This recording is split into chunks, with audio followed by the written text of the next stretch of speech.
прямом эфире «Чеченские вести» я, Рамзан Абоев, и мои коллеги-журналисты готовы поделиться с наиболее значимыми событиями. Ассаламу алейкум. Чем запомнится пятница, 30 января.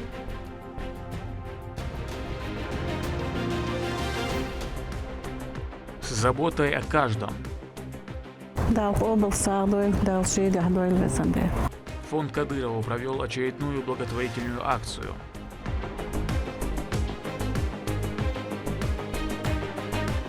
Кузница героев. Здесь учат не только запускать и вести беспилотники, но и грамотно использовать их данные в реальных боевых условиях. Российский университет спецназа готовит профессиональных воинов.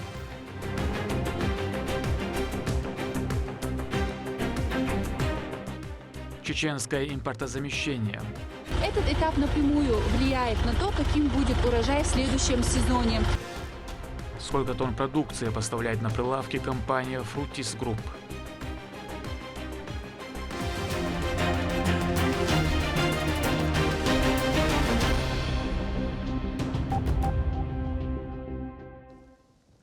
Глава Чеченской республики Рамзан Кадыров встретился с руководителем администрации президента России Антоном Вайна. Об этом глава сообщил в своем телеграм-канале.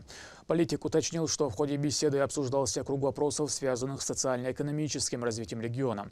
По словам политика, благодаря поддержке Антона Эдуардовича удалось реализовать ряд значимых проектов и решить многие вопросы, которые имеют принципиальное значение для устойчивого развития. Рамзан Кадыров выразил благодарность Антону Вайна за конструктивный диалог, высокое доверие и неизменную поддержку. Также Рамзан Кадыров сообщил о еще одной плодотворной встрече в Москве с сенатором Совета Федерации России Сулейманом Керимовым. Цитата: «Народ Чечни и народ Дагестана братья, как и мы. Пожелал успеха во всех делах и начинаниях». Конец цитаты. Региональный общественный фонд имени Героя России Ахмата Хаджи Кадырова провел благотворительную акцию. Хлеб и куриное мясо в первую очередь распределили нуждающимся семьям во всех муниципалитетах. Слова признательности за поддержку звучали от каждого. Об акции добра Мадина Кураева. Масштабная благотворительная акция регионального общественного фонда имени Героя России Ахмата Хаджи Кадырова вновь объединила всю республику. Помощь пришла в дома тех, кто особенно в ней нуждается. В районах региона было роздано 40 тысяч кур и 120 тысяч буханок хлеба.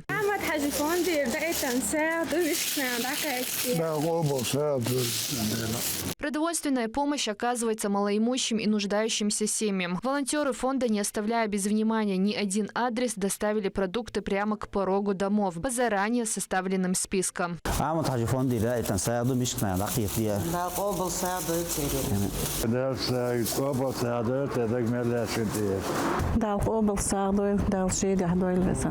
Для многих семей эта поддержка по-настоящему значима. Люди искренне благодарят руководителя фонда Аймани Несиевну за заботу, внимание и постоянную помощь, которая приходит в трудные моменты.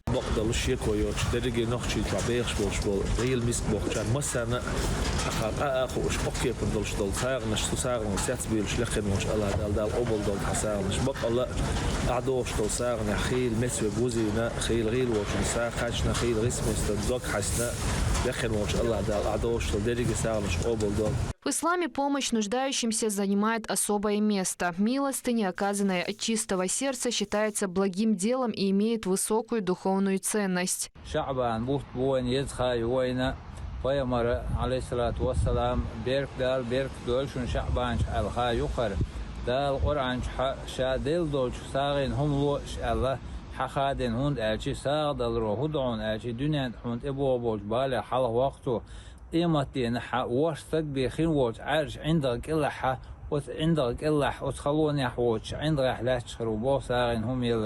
Региональный общественный фонд имени Ахмата Хаджи Кадырова продолжает свою благотворительную миссию, доказывая делом. Мадина Кураева, Магомед Ахматов, Вести, Чеченская республика. Уникальные тренировочные площадки и передовая методология. Российский университет спецназа продолжает готовить героев для Отечества. Обучение ведется сразу по нескольким направлениям – от снайперской, артиллерийской и военно-медицинской подготовки до военной журналистики. Центр занимает более 450 гектаров и представляет собой многофункциональный комплекс из 95 сооружений.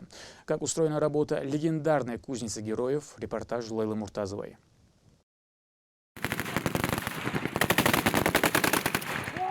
Пальцы на спуске, прижатый приклад, взгляд через прицел. Бойцы региональных подразделений отрабатывают очередное занятие по огневой подготовке на базе Российского университета спецназа имени Владимира Путина. На этот раз обучение проходит по стрельбе из пулемета. Вместе с ними осваивают навыки владения оружием, ведения боя на передовой и добровольцы. Тут главное слушать инструктора. Максимально старайтесь двигаться под углом и максимально старайтесь уйти с линии огня перед стартом и после, как упали. Все, уходит справа, либо влево. В соседней галерее обучают оказывать медицинскую помощь на поле боя, как действовать в экстремальной ситуации под вражеским огнем, когда негде укрыться, а на кону собственная жизнь и твоих товарищей. Мы военных обучаем, именно делаем акцент на боевую подготовку и плюс тактическую медицину. Делаем разные сценарии, психологически подготавливаем, обучаем именно по тактической медицине, именно остановке кровотечения, табельными подручными средствами, неотложная помощь. Современный бой уже не обходится без беспилотных летательных аппаратов. Они стали ключевыми элементами ведения операций. В Российском университете спецназа это направление одно из самых динамично развивающихся. Здесь учат не только запускать и вести беспилотники, но и грамотно использовать их данные в реальных боевых условиях. В учреждении действует целая площадка по сборке беспилотных летательных аппаратов. Инструкторский состав на постоянной основе совершенствует программу подготовки и выпускает настоящих пилотов. В университете спецназа имени Владимира Владимировича Путина лаборатория по сборке дрона функционирует около 2 лет. Также мы активно проводим занятия по обучению операторов ударных и обычных коммерческих дронов. Ведутся несколько собственных разработок, и наши инструктора периодически выезжают на линию боевого столкновения, чтобы обновить багаж знаний. В рамках огневой и тактической подготовки бойцы проходят обучение по стрельбе из снайперского оружия. Стоит отметить, что оно рассчитано не только для сотрудников подразделений и добровольческих отрядов, но и для гражданских лиц. У нас есть, соответственно, 3 курса. Это начинающий, второй – это специалист, третий – это эксперт. В этом году, точнее в 2025 году, мы ввели новый курс. Это ночной курс, соответственно, стрельба ночью с тепловизионных прицелов, тепловизионных насадках, ночников и так далее. Ну и сейчас у нас в следующем месяце, скорее всего, выйдет еще один курс. Это будет бродилка, соответственно, выход с позиции. Как дойти до позиции, как работать снайпер, соответственно, вот такие вот курсы у нас будут проводиться. Практически с первых дней специальной военной операции добровольцы со всей страны стекаются в РУС, чтобы приобрести боевые знания и пополнить легендарный спецназ «Ахмат». Специалисты ведут колоссальную работу, пытаясь сделать из новичка опытного бойца. Среди этого состава самый юный, кто изъявил желание встать на защиту Родины, носит позывной «Боцман». Тут его научили не только мастерству, но и справляться со страхом. Я с города Екатеринбург, мне 18 лет. Сюда я попал по собственному желанию, хотел нашим ребятам помогать. Конечно, подготовка идет физически как бы сильно. Мы некоторые прямо устаем, но для меня, конечно, я не был в таких условиях. Для меня это немного тяжело, но мы справляемся. На базе регулярно совершенствуют и поддерживают профессиональные навыки спецподразделения военизированных и правоохранительных структур региона. Их учат освобождать заложников из условно захваченного многоэтажного дома.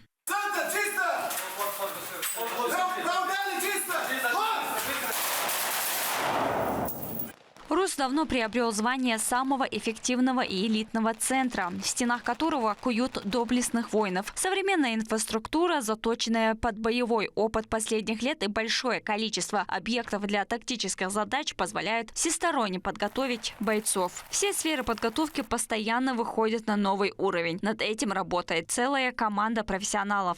В Российском университете спецназа существует от самого малого до самого большого любое направление. Мы стараемся уделять всем направлениям огромное внимание, но основное это, исходя из сегодняшних реалий, это БПЛА, это тактика, специальная подготовка, снайпинг. И мы пытаемся быть локомотивом развития этих направлений, потому что наши инструктора постоянно развиваются и обновляют свой опыт непосредственно в зоне гуще событий.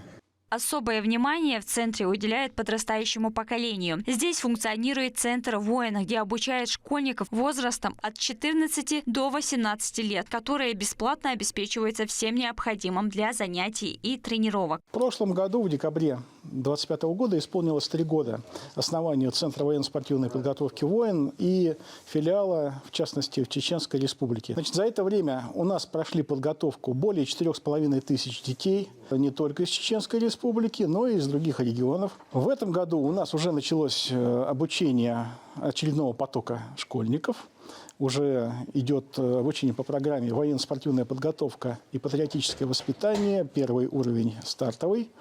Российский университет спецназа постоянно развивается и открывает новые горизонты. Из последних изменений в центре планируется реализовать 2 ключевых проекта. Это строительство реабилитационного центра для участников специальной военной операции, а также взлетно-посадочную полосу для тяжелых самолетов. Это позволит учебному заведению расширить практические возможности и укрепить кадровый потенциал. Лейла Муртазова, Сайдамин Мусаев, Сайцелем Ампукаев, Вести, Чеченская Республика. Более 854 тысяч избирателей смогут принять участие в многоуровневом голосовании в сентябре. Этой осенью жителям предстоит выбрать главу и 4 депутатов Госдумы, сформировать состав чеченского парламента и представительных органов муниципалитетов. О том, как идет подготовка к проведению выборов, в следующем репортаже. В Чеченской Республике зарегистрировано более 854 тысяч избирателей. Из них более 209 тысяч в Грозном. Все муниципальные выборы также пройдут по пропорциональной системе. В случае принятия соответствующего решения Центральной избирательной комиссии России голосование может быть организовано в многодневном формате. Единый день голосования пройдет 20 сентября этого года. В этот день жители региона будут избирать главу Чеченской Республики, депутатов Государственной Думы, парламента, а также представителей муниципальных советов в 15 округах и городе Грозном. В республике будут задействованы 20 территориальных и более 534 участковых комиссий, общий состав которых превышает 4900 человек. Также для удобства граждан будет применен механизм «Мобильный избиратель», дающий возможность проголосовать по месту фактического проживания. В этот день у нас будет применяться сервис «Мобильный избиратель». Это те, кто не зарегистрирован на территории Чеченской Республики. Вот примерно если эти граждане, проживающие, зарегистрированы на территории примерно города Хабаровска, они могут определенно есть сроки подать заявление в территориальную избирательную комиссию и в участковую, чтобы их внесли в список избирателей. И мы, соответственно, чтобы не было двойного учета, передаем эти данные там, где они зарегистрированы, и там их исключат, а здесь их, как говорится, внесут в список избирателей. Выборы – это событие, и мы хотели бы обратиться к избирателям Чеченской Республики, чтобы они обязательно приходили на избирательный участок и проголосовали за того или иного кандидата или политической партии, как говорится, воспользуясь своим конституционным правом. Организация выборов осуществляется во взаимодействии с органами власти, правоохранительными структурами, СМИ и политическими партиями. В рамках подготовки запланирован цикл обучающих семинаров для членов комиссии. В рамках данных циклов планируется рассмотреть вопрос организации голосования, работа со списками избирателями, оформление информационного стенда, ну и прочие вопросы, предусмотренные федеральным законом и законом Чеченской Республики. Подготовка к выборам набирает ход, но основной этап еще впереди. Работа по обеспечению прозрачности технического оснащения и взаимодействия с избирателями только начинается. Мадина Кураева, Сайдамин Мусаев, Магомед Ахматов. Вести, Чеченская Республика. В мемориальном комплексе «Славы» имени Героя России Ахмата Хаджи Кадырова стартовала акция благотворительного фонда Алексея Талая. Там установили специальную колбу для сбора монет. Часть из них войдет в состав сплава будущего памятника, а остальные средства направят на реализацию проекта. О целях инициативы в нашем репортаже. В любой семье есть начало и продолжение родословной. В каждом роду есть свои герои. Чтобы подвиги предков не забывались, благотворительный фонд имени Алексея Талая организовал проект «Живая память благодарных поколений». Народные памятники уже установлены в Минске, в знаменитой Брестской крепости, а также в городе Москве на Поклонной горе. Теперь инициаторы проекта привезли его в Грозный. Столица субъекта является городом воинской славы, который отражал вражеские атаки и помогал в снабжении Красной армии всем необходимым для подавления фашистских захватчиков во время Великой Отечественной войны. сердце радуется тому, насколько все здесь хорошо и безопасно, как люди любят свою родину, свой родной город, о том, как чтится память и как развиваются те проекты, которые направлены на сохранение исторической правды и справедливости, о том, как сохраняется память о современных героях Чечни, Российской Федерации. И мы, белорусы, очень гордимся нашей дружбой, нашим братством. Мы говорили о том, сколько героев земли Чечни сражались и в Брестской крепости герои, сражались и умирали за наше общее отечество от Бреста до Владивостока.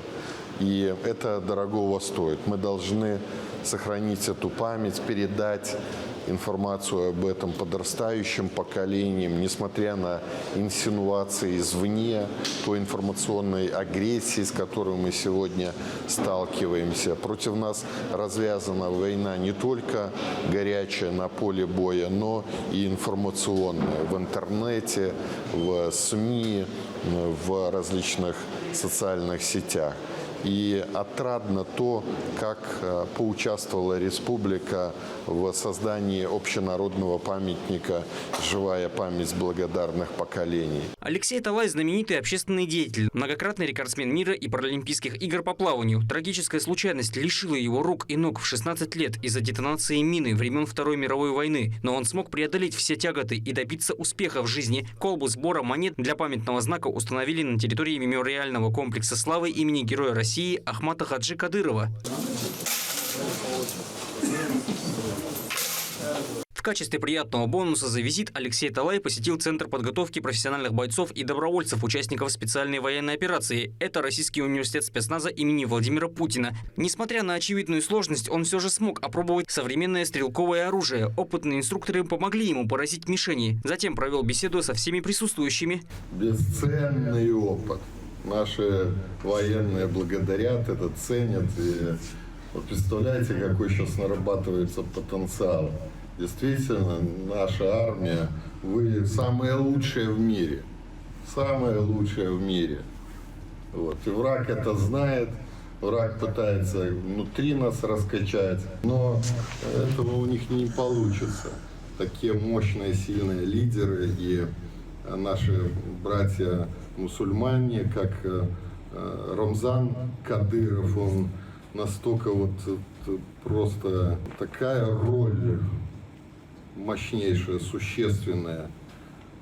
И вообще, конечно же, Чеченская республика, такая особая роль в том, исходя из того, что здесь происходило и через что прошел народ Чечни, и какой мы вынесли опыт из всего этого. Главная ценность памятного знака то, что в его состав будут входить частички всех монет, переданных от детей, взрослых и ветеранов войн из России и Белоруссии. Турпал Алита Исумов и Магомед Ахматов. Вести, Чеченская республика.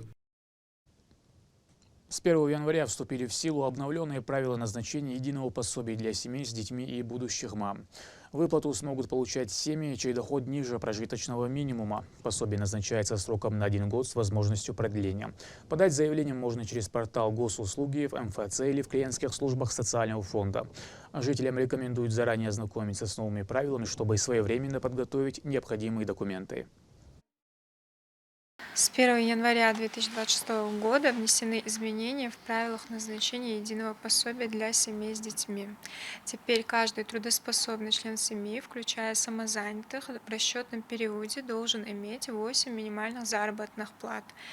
Этот минимум составит 216 744 рубля. В доходы, кроме заработной платы, дохода от предпринимательской деятельности, также будет учитываться доход по временной нетрудоспособности.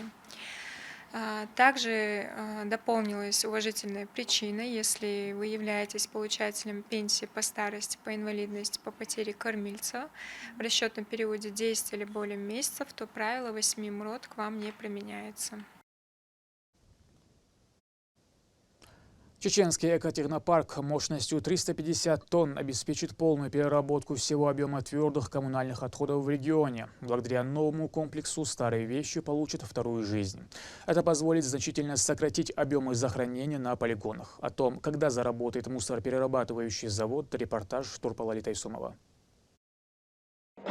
Первый в своем роде в новейшей истории нашего региона. Мы побывали на строительной площадке экотехнопарка по переработке отходов. В комплекс войдут линии по приему пластмассы, резиновых шин и участок компостирования органических и пункт сортировки прочего мусора. Комплекс будет создан благодаря поручению главы Чеченской Республики Рамзана Кадырова. Исполнением занимается Министерство строительства, ЖКХ, топлива и энергетики субъекта. Благодаря строительству данного объекта мы в целом республика получит положительные эффекты, в том числе один из самых значимых – это снижение захоронения твердых коммунальных отходов на более чем 50%. В дальнейшем планируется провести работу по вовлечению в оборот вторичных материальных ресурсов, которые будут отобраны на данном экологическом технопарке. 350 тысяч тонн в год. Именно такой предполагается мощность объекта. А ведь это возможность переработать весь объем образующихся в субъекте отходов. Все начнется здесь, в пункте приема. Далее по конвейеру твердые коммунальные отходы будут отправляться в другие цеха, где будут отделяться полезные продукты вторичной обработки, такие как обертки, бумажки, пакеты, бутылки и крышки. На базе экотехнопарка предусмотрена не только переработка мусора, но и создание линий производств тротуарной плитки, картона, бумаги, ПЭТ-продукции и других товаров. Это повлияет на экономическую составляющую и повысит экологичность. У строителей процесс возведения идет хорошо. С материалами и техникой никаких сложностей. По поставке материала у нас вообще необходимости нет насчет материала. И все, что нам надо, предоставляется нашей организации. Так что делаем заявку, заранее приводим материалы на объект. Вот так вот мы идем по плану. И самый интересный объект – это завод. Так как в дальнейшем он будет годами будет нам приносить пользу. Рабочие трудятся сплоченно, опытные помогают молодым и следят за тем, чтобы качество работы было на высшем уровне, без задержек.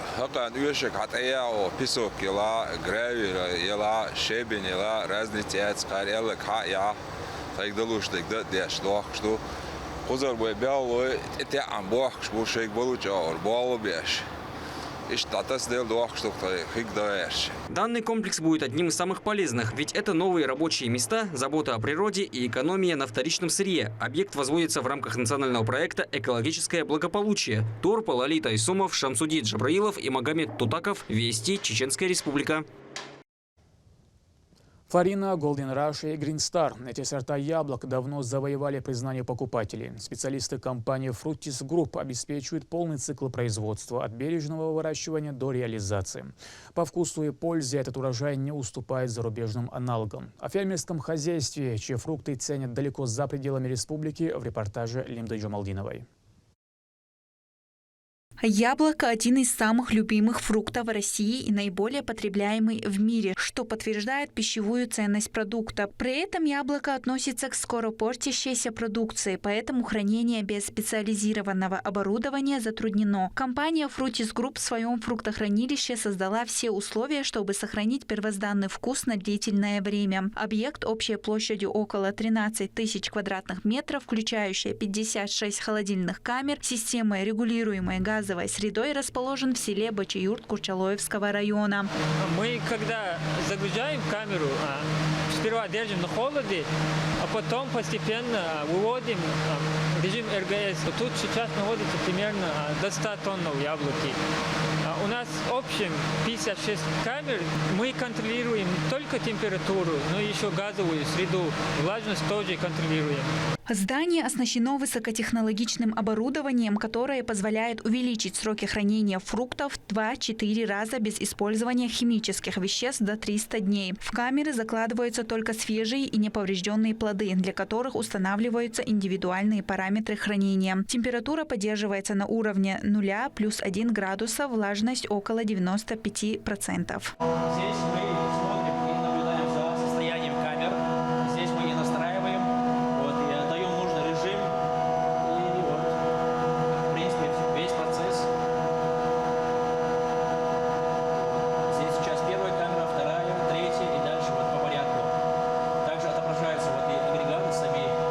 Подготовка продукции к реализации включает автоматизированные процессы сортировки, калибровки и мойки перед упаковкой. Для этого здесь есть сортировочный зал и специальное оборудование. У нас сортировочная лента производства польский, в час 10 тонн. И сам процесс, в принципе, проходит так, что кальщик сначала берет корзину, ставит на эту машину, на агрегат сзади меня, потом оно спускает и переворачивает корзину, спускает в воду, и потом дальше яблоко проходит по потоку воды, дальше на очистку, сушку и на калибровку яблоки. На территории, прилегающей к хранилищу, расположен сад. Здесь выращиваются яблоки раннего сорта Гала, Женева, Эли и позднего Черный принц, Голдраш, Семеренко и другие. Помимо них 5 гектаров в этом году отведено для сливы. Сейчас здесь идет плановая обрезка. Специалисты удаляют лишние и поврежденные ветки, формируя крону. Этот этап напрямую влияет на то, каким будет урожай в следующем сезоне по объему и качеству. За садом следит агроном с 8-летним стажем работы в хозяйстве. Он каждый день в поле контролирует состояние деревьев и почвы, знает, чем подкормить и как защитить от болезней урожай. В 2024 году мы посадили 44 гектара яблок, а в 2025 году 25 гектаров. Мы проводим анализ почвы, смотрим, какие питательные элементы нам не хватает. Исходя из этого делаем программу и проводим химические элементы, и делаем питание через фертигацию, через листовые обработки. Фруктохранилище работает не только для собственного урожая. Холодильные камеры сдаются и в аренду. Местные предприниматели привозят сюда свои фрукты и закладывают их на хранение. Такой масштабный объект помогает сохранить урожай и обеспечить стабильные поставки яблок в магазины республики и другие регионы страны. Такой масштабный объект помогает сохранить урожай и обеспечить стабильные поставки фруктов в магазины республики и другие регионы страны. Лимда Джамалдинова, Ислам Нацуров, Сайтелим Ампукаев, Вести, Чеченская Республика. На этом пока все. Много интересного контента смотрите на аккаунте Алайнаха в социальных платформах. Я Рамзан Абуев, и пусть в вашей жизни будут только позитивные вести.